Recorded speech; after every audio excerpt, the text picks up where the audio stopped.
These are lethal weapons. Their one purpose, the sole reason for their existence, is to knock enemy planes out of the sky. They are P-38s, and they rank with the fastest and best fighters in the air today. Now, the fact that this is a two-engine airplane does not mean that it's a difficult airplane to fly. On the other hand, the two engines do give it a wide range of performance and extra margins of safety. Some hangar experts insist that it is impossible to bail out of the 38 because of the twin booms and rudders and because of the horizontal stabilizer span. The truth is that it is no easier or harder to bail out of the 38 than out of any single-seater fighter. Bailouts can be made either, one, by turning the plane on its back and dropping out, or two, by getting out the left window and sliding down the wing. Now, don't stand on the wing to jump. The span of the horizontal stabilizer just doesn't affect the bailout. At high speeds, the airflow carries any object straight back and under the empennage, which is actually higher than the wing. Therefore, the only portion of the empennage which is critical is that portion directly aft of the bailout area. Thus, it doesn't matter whether the empennage has a 20-foot span or a 100-foot span. The critical area is still the same. Furthermore, on the 38, there's no vertical stabilizer which can get in the way. Actually, however, the object isn't to bail out of your ship, but to make the other fellow bail out of his. In the 38, you have a weapon which will help you do just that. It's a fighting man's airplane. Tough, rugged, reliable. Its high-speed performance is well known.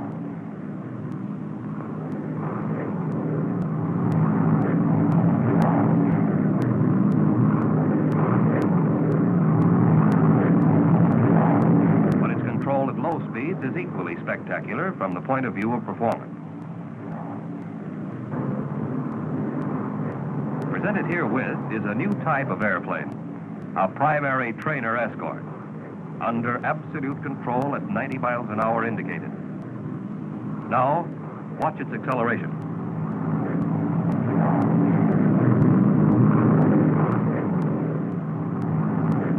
Most important of all, maximum performance makes it possible for a 38 pilot to dictate when and at what altitude he shall combat. But to achieve that maximum performance, it is first necessary to understand normal and emergency operations. What we're about to see won't give us any laughs or thrills, but in the thick of battle when the going is tough, might mean the difference between victory or defeat, life or death. Among other things, we'll see what to do for normal routine precautions. For single-engine flight, landing, and single-engine failure on takeoff. How to handle one or both propellers inoperative or so-called running wild. We will check on use of landing gear and flap emergency extension systems. All of these will be seen for the purpose of achieving the true objective of the airplane, maximum performance in combat. And the men best qualified to demonstrate these operations are the men who know the 38 best. Men who have flown them the most, production pilots. Charlie Brannan, Tom Kennedy, Jimmy Mattern, Avery Black. The pilot who's flown more 38s than any other man is going to take it up from here. He's the chief engineering test pilot, Milo Burcham. We're not going to try to teach you how to fly. You've all had good training in other ships. We're simply going to show you how we handle a 38, hoping to increase your knowledge and skill, and in that way, add to the effectiveness of the ship and to your own safety. There are certain routine precautions which apply to every condition on every flight. So let's take a look at those right off the bat. Before takeoff, the hatch must always be securely latched.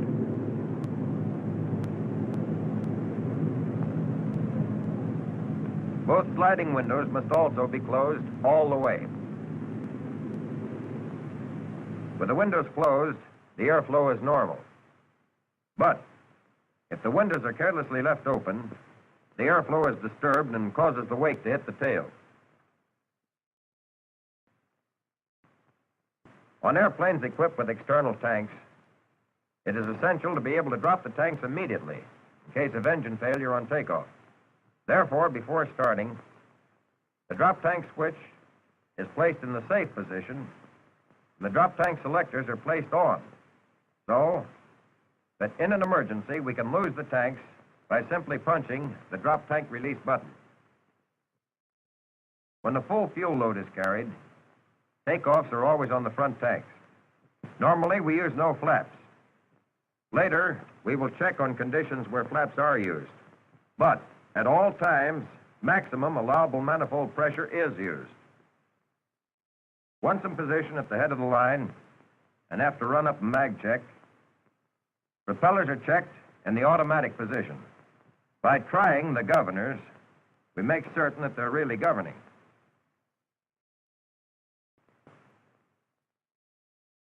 Booster pumps are switched on in order to ensure adequate fuel pressure in the event of engine fuel pump failure. Brakes are held while both throttles are advanced to get the maximum allowable manifold pressure. In this case, 40 inches. The object is to get those turbos turning so as to obtain takeoff power at the start of the takeoff run. Furthermore, by holding the brakes as long as possible, we allow the propellers to reach the governing limit of 3,000 RPM at the start of the run. In that way, if they're going to run wild, they'll do it while there's still time to stop the ship. Now, without flaps and using 40 inches of manifold pressure, the 38 starts the takeoff run. Because of the tricycle gear, however, there is no tendency on the part of the airplane to fly itself. Therefore, at about 70 miles an hour, we start to ease back on the stick. At 90 to 100 indicated, after a run of 15 to 1,800 feet, we pull back to break ground. At this point, in spite of the lack of a feeling of lightness, the airplane responds immediately and easily. Gear is upped as soon as the ship is committed to flight.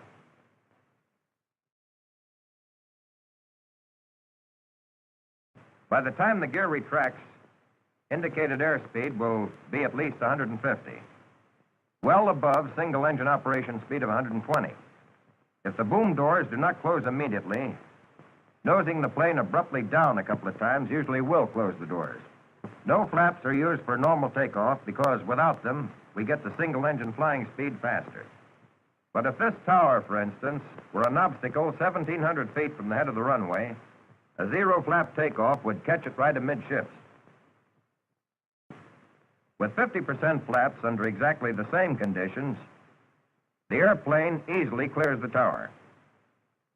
Airspeed will be at least 140 indicated by the time the gear retracts, which is enough speed to retract the flaps without loss of altitude. Although flaps reduce takeoff run about 500 feet, they only provide a takeoff goose because the rate of climb and speed at zero flaps quickly exceed the initial advantage with flaps. As soon as the airplane is in its climb, power is reduced to 37 inches of manifold pressure and 2,600 RPM. At this time, if high-altitude flight is not contemplated, booster pumps can be turned off. There's very little difference in the rate of climb at indicated speeds of 140 to 180 because what is gained by the angle increase is lost in speed. The flight characteristics of the 38 are excellent. For example, the stall, which we're about to see, is so slight as to be almost imperceptible to the camera.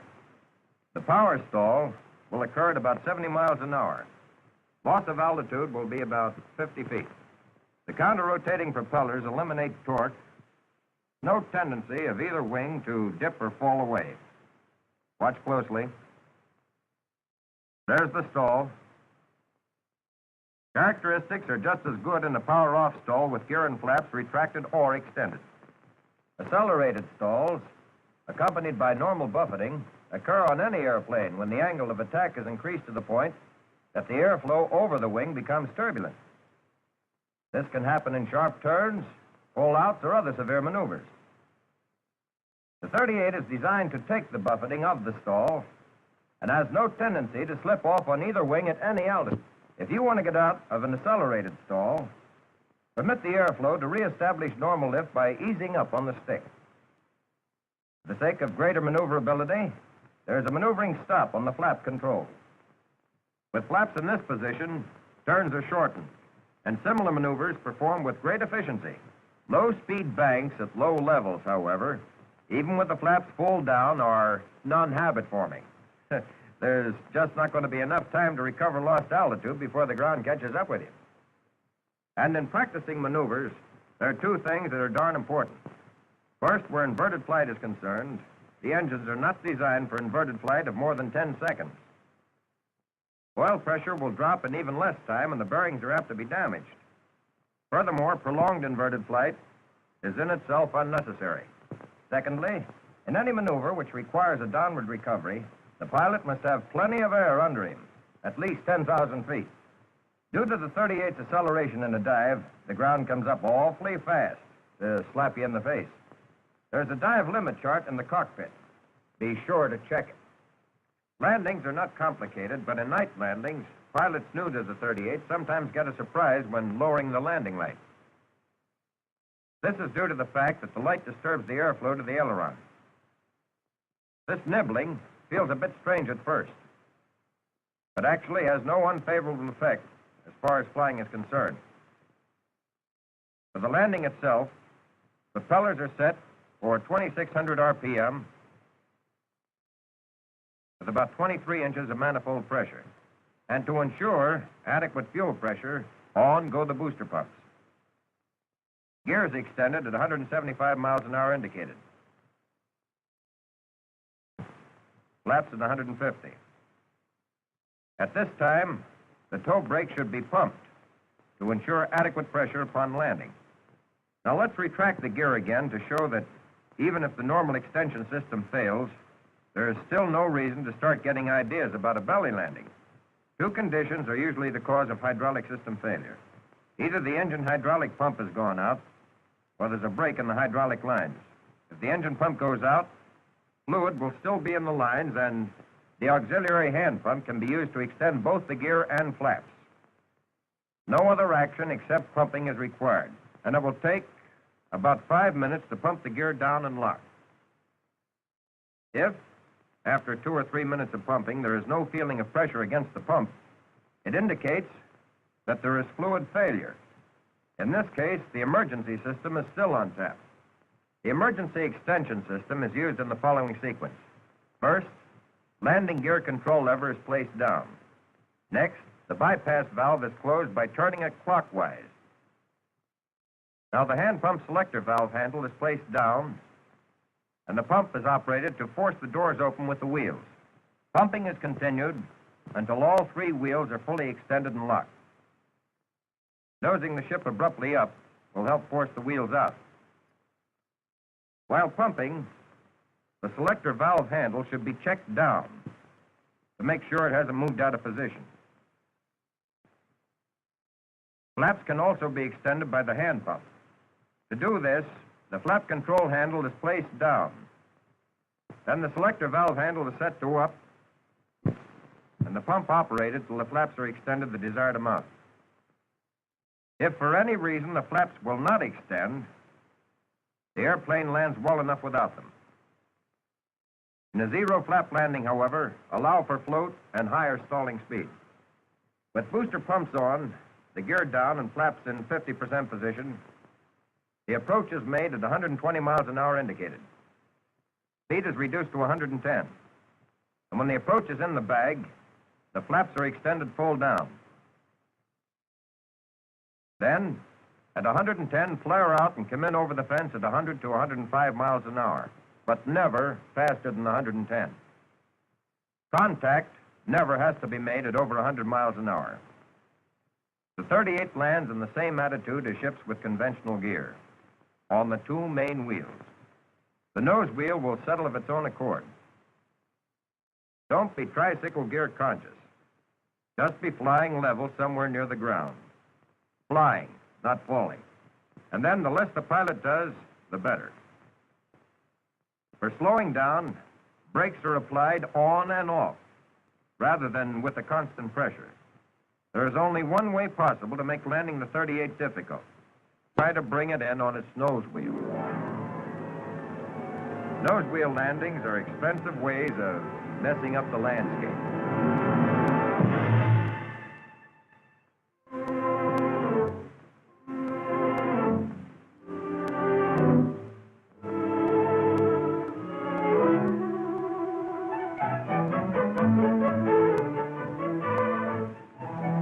And sometime or other, everybody feels a little sorry for pilots just starting to fly single-seat fighters.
But second-hand information doesn't apply anymore to pilots graduating to the 38 because an instruction version is now available as a two-place airplane.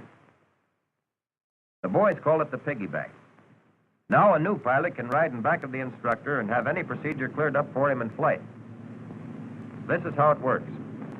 A couple of weeks ago, a new 38 Army pilot visited the field. Wrap your legs up, Bill, and make yourself at home. Okay.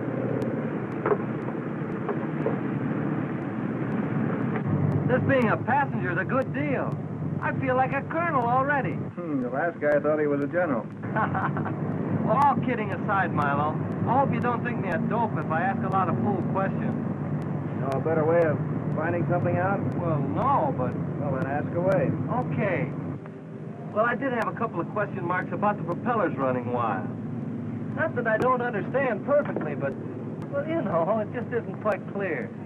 Well, there's nothing serious about propellers running wild. No? It usually simply means that they're caught in full high RPM. And as a result, the engines are overspeeding. This can happen due to a shortened electrical system or the switches being left in manual instead of automatic. Or maybe the circuit breaker switches are out at the start. But no matter what causes propeller over-revving, retarding the throttles will bring them under control and still leave enough power to at least circle the field and land. Propellers will run wild if, through carelessness, the propeller switches are left in manual instead of being checked in automatic. In this case, RPMs will be reduced by simply throwing the switches where they belong, in automatic. On late versions of the 38, warning lights go on when there's a short in the circuit. If a short occurs, the circuit breakers overheat and jump up. When they do, push the circuit breakers down.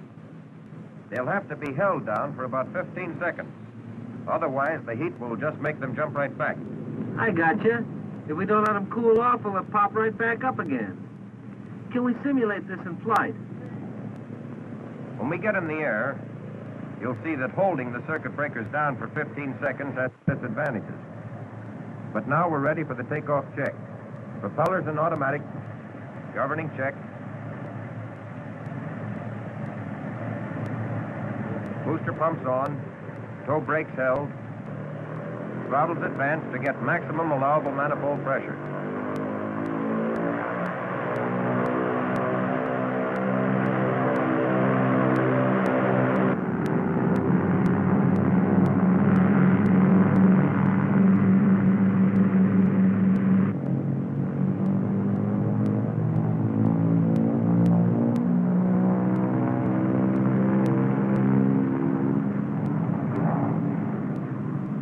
The lights warn us that there's a short.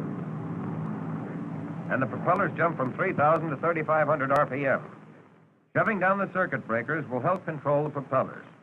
But the 15 seconds that they have to be held down is a long time in flying to have one hand committed to a single action. Therefore, it's better to retard the throttles and bring the RPMs down to 3,000 while still maintaining sufficient power to establish level flight before pushing the circuit breakers down. Now, with flight established, the circuit breakers can be held down. And if they stay down, as much power as is desired can be put on, and the propellers will be governing properly. If one engine were damaged by over-revving, the propeller would be feathered right away, and single-engine flight would be necessary.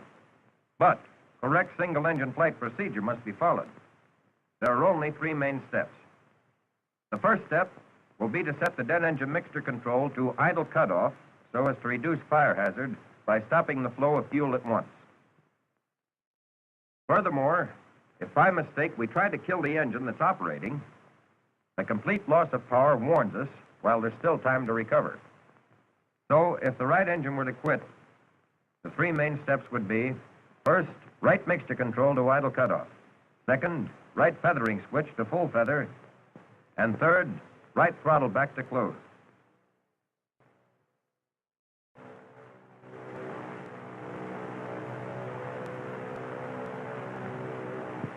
That's all there is to getting set for single-engine flight. If the flight is going to be for any duration, though, there are 5 more simple operations which are mainly precautionary and intended to reduce drag. Turn the right booster pump off, trim the rudder tab, close the right tank selector valve, close the right press-tone shutter, and close the right oil cooler flap. Now, that's one of the handy features of the 38. If one engine fails, there's still a mighty fine single-engine ship under us. There's no difference in flight technique with either engine. But for demonstration, we like to fly on the left engine and keep the generator going, rather than use the right engine and run on the battery. What we've just checked over have been the emergency procedures for single-engine failure. But for practicing single-engine operation and maneuvers, slightly different procedures are followed so that, if necessary, the simulated dead engine can be brought back into operation quickly. In the first place, be awfully sure that the live engine is on the tank with the most fuel. Then, and only then, start the procedure for single-engine practice flight. Now, turn the right booster pump off. Then, by retarding the right throttle, single-engine failure and the resultant yaw will be simulated. Recover from yaw with opposite rudder and throw the right mixture control to idle cutoff and feather up.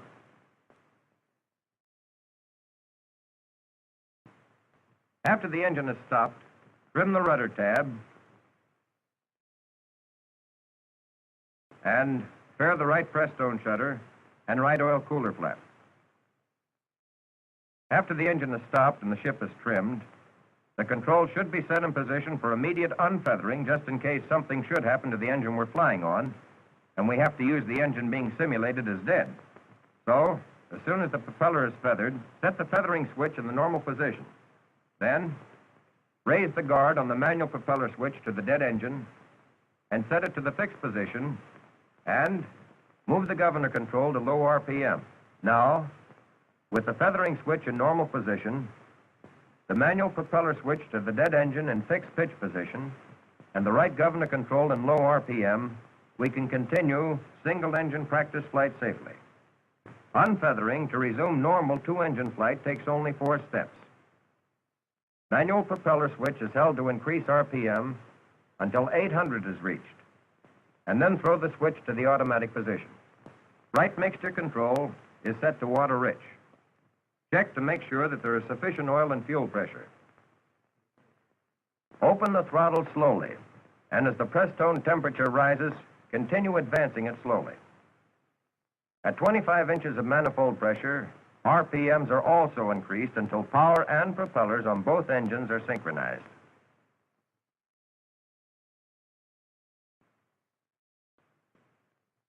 In unfeathering, we have to advance the throttle slowly because the dead engine has cooled off, and sudden application of power would be apt to result in serious backfiring. But no matter if the single-engine flight is due to necessity or for the sake of practice, The procedures for flight and landing will be the same. For single-engine cruising, satisfactory power is 31 inches of mercury and 2,300 RPM. For single-engine climb, 37 inches of mercury and 2,600 RPM are satisfactory. Use of more power is unnecessary and depends on the weight conditions of the plane. At an altitude of 20,000 feet, the 38 on one 1,150 horsepower engine can hit 205 miles an hour indicated airspeed. Figuring pressure and outside air temperature, the true speed is actually about 282 miles an hour. Loss of range in flying on one engine is about 20%. In cases of prolonged single-engine flight, fuel will have to be drawn from the tanks of the dead engine. Now, Bill, you reach over to do this. First, turn the selector to the tank which is to supply fuel. Then set the cross-feed valve switch to cross-feed position and turn the other selector off. The single-engine maneuvers we're about to go through are to show the flexibility of the ship and are recommended only for combat emergency.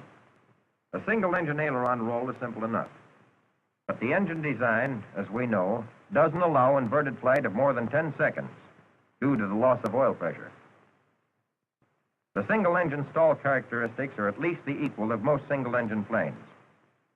The power stall occurs at 90 miles indicated, and the recovery is the same as with two engines.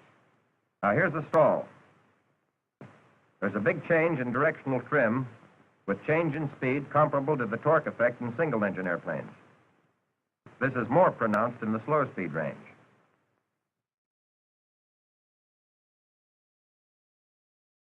At high speed, the trim approaches the normal for twin-engine operation. And now, while we're heading back for a landing, there's one important thing to keep in mind. Never count on a two-engine plane maintaining altitude on one engine with both the gear and flaps pulled down. The landing approach is made at 2,600 RPM with 20 inches of manifold pressure. At about 160, gear is let down. Cab control will be set at 0 because there's very little torque with low power. At 135 miles an hour, flaps are extended 50%. Power and speed are decreased in the approach pattern, but 120 is maintained throughout the approach. Once full flaps are extended, the landing must be made. There is no choice in the matter. So only extend flaps 100% when you see it's in the bag.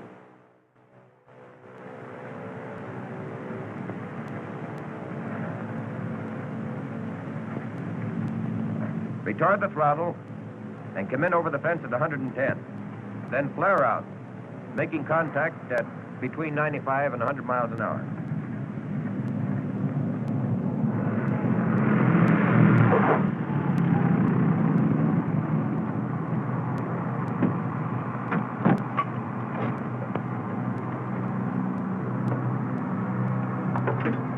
Boy, if I'd known how easy that baby flies on one engine, I'd never have bothered. Well, it's not easy and it's not hard. Just know how and practice it.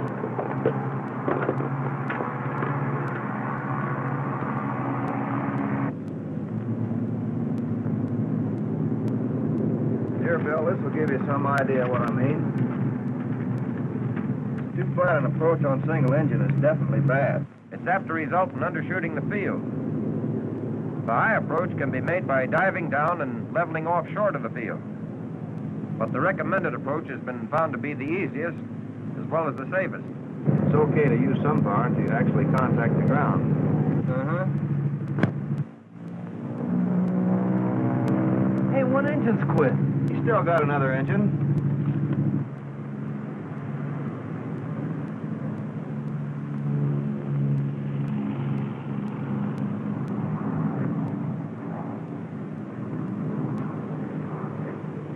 Well, he made it, but boy.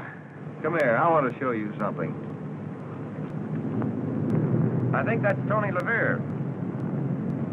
Tony, simulate single-engine failure on takeoff. Okay, Milo. I'll cut the right engine.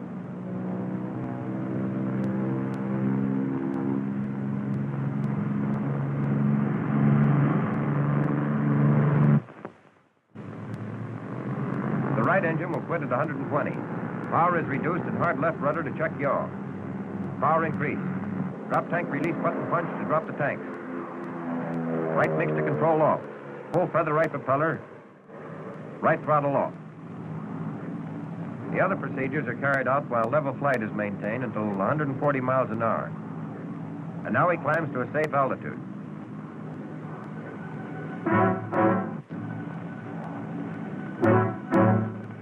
Remember, Bill, this is your first crack at it, so take it easy.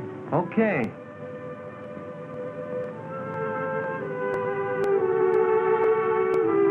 Side windows closed, hatch secure. Straighten nose wheel. Nose wheel straight.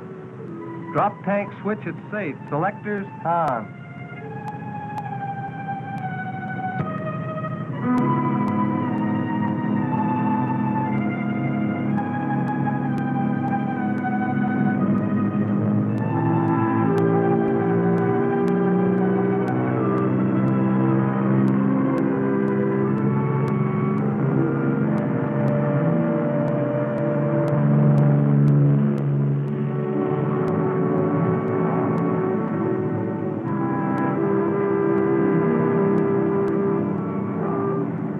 Ready for single engine practice flight on left engine. Make sure that you be on the tank with the most fuel. Switching from front to rear main. Right booster pump off and set to cut throttle. Go to it. Right throttle off, hard left rudder to check yaw. Mixture control to idle cutoff. Right propeller feathered up.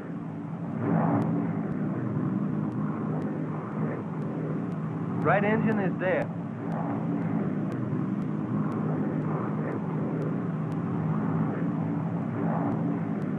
Trimming rudder tab. Closing right Prestone shutter and right oil cooler flap. How's about setting the controls for unfeathering? Feathering switch in normal position. Manual propeller switch in fixed position. Right governor control in low RPM. All set and smooth as silk. Nice going. Now circle for landing.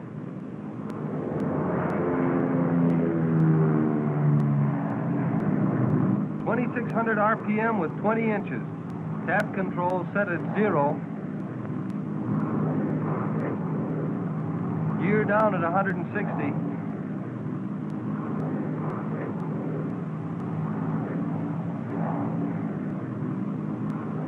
.50% flaps.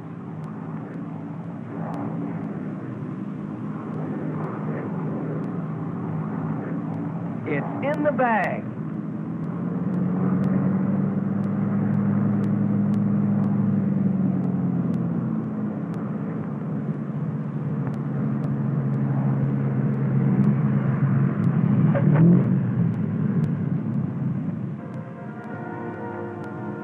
The 38 as a weapon does not have to take a back seat to any plane in the world.